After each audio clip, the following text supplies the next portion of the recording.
नमस्कार, आप देख रहे हैं न्यूज 18। मैं हूं आपके साथ मेनका चौधरी। और दिल्ली में एक बार फिर कोरोना की रफ्तार बढ़ गई, जिसकी वजह से हलचल हंगामा मच गया है। दिल्ली में कोरोना के बढ़ते मरीजों को देखते हुए आज से दिल्ली नोएडा बॉर्डर पर कोरोना की रैंडम चेकिंग शुरुआत की गई है।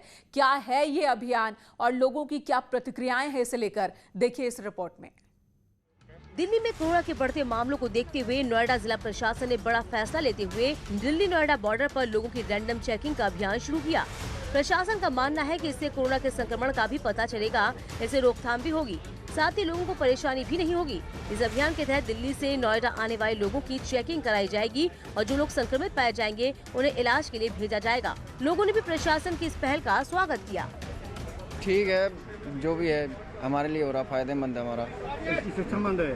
हाँ, कोई दिक्कत हुई आपको? नहीं, थोड़ी बहुत तकलीफ होगी टेस्ट में। तो सर चेकअप किया इन्होंने, सही है। और वैसे तो अप डाउन करता हूँ, मुझे पता नहीं था यहाँ चेक कर रहे हैं। ये सही है, चेक कर रहे हैं कोरोना, ताकि हमें भी मालूम पड़ेगी मैं ठीक हूँ या नहीं ठीक हूँ। गौतम बुद्ध नगर के सीएमओ ने भी लोगों से सहयोग की अपील की है, साथ ही लोगों से मास्क पहनने और 2 गज की दूरी बनाने की अपील की। 2 गज की दूरी, मास्क जरूरी है और सोशल डिस्टेंसिंग रखें, सैनिटाइजर यूज करें और इस समय लापरवाही ना करें, प्लीज कृपया लापरवाही ना करें, जिससे कि हमें ही और आप लोगों को दोनों को परेशानी हो। जिस तरह से कोरोना ने दिल्ली में एक बार फिर से पैर पसारे हैं, उसे देखते हुए गौतम बुद्ध नगर का रैंडम चेकिंग का फैसला यूपी में कोरोना के संक्रमण को रोकने में निश्चित ही सफल होगा। राजीव तिवारी, न्यूज 18, नोएडा। और त्योहारों की शुरुआत से पहले ही न्यूज 18 भी लगातार यही अपील कर रहा था कि त्योहार मनाइए, लेकिन सुरक्षित तरीके से, खुद को सेफ रख के। और अब जब दिल्ली में एक बार फिर कोरोना ने रफ्तार पकड़ी है तो परेशानी बढ़ गई है। वो रफ्तार नोएडा, ग्रेटर नोएडा में ना हो, और इसके लिए ये सुरक्षा इंतजाम उठाए जा रहे हैं। बॉर्डर पर किस तरह से रैंडम चेकिंग हो रही है और कैसे आज पहले दिन एक शख्स पॉजिटिव भी पाया गया, हमारे सहयोगी राजीव तिवारी ने जायजा लिया। दिल्ली में कोरोना के बढ़ते मरीजों की संख्या को देखकर नोएडा डीएम ने बड़ा कदम उठाया है। नोएडा डीएम सुहास एलवाई ने यह फैसला लिया है कि दिल्ली से नोएडा आने वाले लोगों की रैंडम टेस्टिंग की जाएगी। इसके लिए 2 पॉइंट चिन्हित किए गए हैं, एक नोएडा डीएनडी और दूसरा चिल्ला गांव के सामने जो नोएडा में एंटर पॉइंट है, वहां पर जो है मेडिकल की टीम रहेगी। देखा जाए तो मंगलवार को जिला अधिकारी सुहास एलवाई ने मेडिकल टीम के साथ महत्वपूर्ण बैठक की थी और बैठक करने के बाद उन्होंने निर्णय लिया कि जिस तरह से लगातार दिल्ली एनसीआर में कोरोना संक्रमित की संख्या बढ़ती जा रही है, ऐसे में जो है जिला गौतम बुद्ध नगर प्रभावित न हो, उसको ध्यान में रखते हुए यह बड़ा फैसला लिया है। क्योंकि देखा जाए तो नोएडा जो है औद्योगिक नगरी है और ऐसे में बहुत से लोग दिल्ली में रहते हैं और काम नोएडा में करते हैं।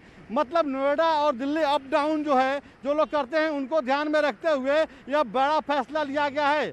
अगर देखा जाए तो जो पिछले समय जब जिलाधिकारी सुहास एलवाई ने यहाँ पे जिले का चार्ज लिया था तो उन्होंने दिल्ली और यूपी बॉर्डर को सील कर दिया था, लेकिन अनलॉक प्रक्रिया जो चल रही है इस समय, लॉकडाउन के बाद अनलॉक प्रक्रिया शुरू हुई है, लोगों को तमाम रियायत दी गई है। ऐसे में चीज़ें प्रभावित ना हो, लोगों का काम प्रभावित ना हो, उसको ध्यान में रखते हुए रैंडम टेस्टिंग का निर्णय लिया गया है। और साथ ही जो मेट्रो स्टेशन है वहाँ पे भी पॉइंट बनाए जाएंगे। जो लोग मेट्रो से जो है दिल्ली से नोएडा आएंगे उनके भी रैंडम टेस्टिंग किए जाएंगे। जिला अधिकारी सुहास एलवाई ने न्यूज 18 से बात करते हुए बताया कि यह संभव नहीं है कि सभी लोगों को रोक करके और टेस्ट किया जाए बॉर्डर पे, लेकिन रैंडम टेस्टिंग की प्रक्रिया अगर की जाती है तो बहुत हद तक जो है राहत मिलेगी और जो कोरोना संक्रमित होंगे वह चिन्हित किए जाएंगे और उनको जो है रोक कर और जहाँ पे भी रहते हैं उनको ट्रेस करके उनका इलाज कराया जाएगा। तो यह संक्रमण रोकने में यह फार्मूला कारगर साबित होगा।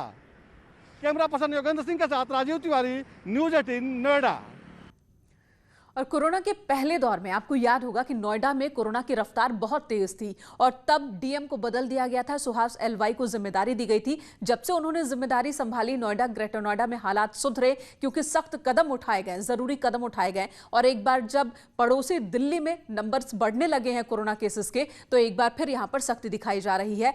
अपील लोगों से भी है कि आप भी प्रशासन के इस काम में सहयोग दें। और एक बड़ी खबर गाजियाबाद से आ रही है, जहां पर हरियाणवी सिंगर, एक्ट्रेस और सोशल एक्टिविस्ट अनुष्का चौधरी के परिवार पर जानलेवा हमला हुआ है। दबंग पड़ोसियों ने यह हमला किया। कुछ दबंग पड़ोसियों ने मामूली कहासुनी पर घर में घुसकर तलवार से और धारदार हथियारों का इस्तेमाल कर जानलेवा हमला किया है। अनुष्का के परिवार पर, अनुष्का पर पीड़ित अमित और उसके भाई गंभीर रूप से जख्मी हैं। और एक बहुत ही सफल उद्यमी ने एक बहुत ही महत्वपूर्ण सामाजिक मुद्दे का पीछा करने के लिए अपने पेशे को छोड़ दिया। साल था 1997 और वो आदमी अब प्रसिद्ध जैक सिम हैं। उन्होंने दुनिया के 1/3 लोगों के स्वच्छता के लिए, अधिकार के लिए लड़ाई लड़ी। ये लोग सुरक्षित रूप से प्रतिबंधित स्वच्छता के बिना रहते हैं। उनमें से कई खुले में शौच का अभ्यास करते हैं। इससे स्वास्थ्य, पर्यावरण और जल संरक्षण को भारी खतरा है। जैक सिम के प्रयासों के कारण संयुक्त राष्ट्र और उसके सदस्य देशों ने जल और स्वच्छता के लिए एक वैश्विक सतत विकास लक्ष्य बनाया है। आज विश्व शौचालय दिवस पर आइए जैक सिम को सुनते हैं।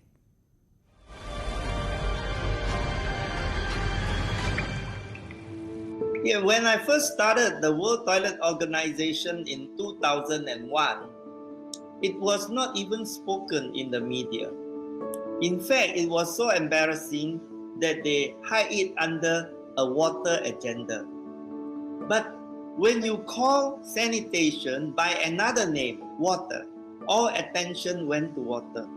And sanitation gets drowned underwater. But if you do not talk about something, you can never improve.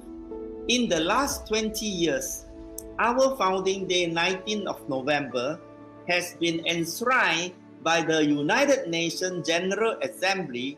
All 193 countries agreed that this should be called the World Toilet Day, 19th of November. Why? Because prevention is cheaper than cure. We don't have enough money to employ doctors, nurses, pay for medicine, build hospital.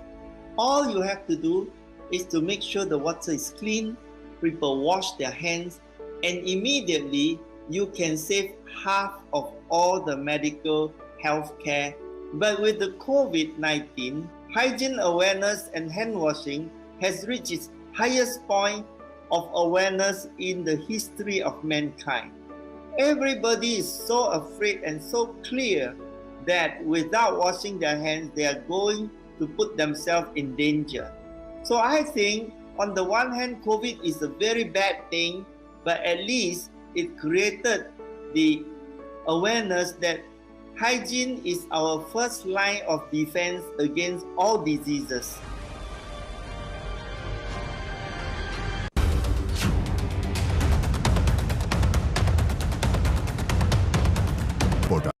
पहुंचाते हैं आप तक।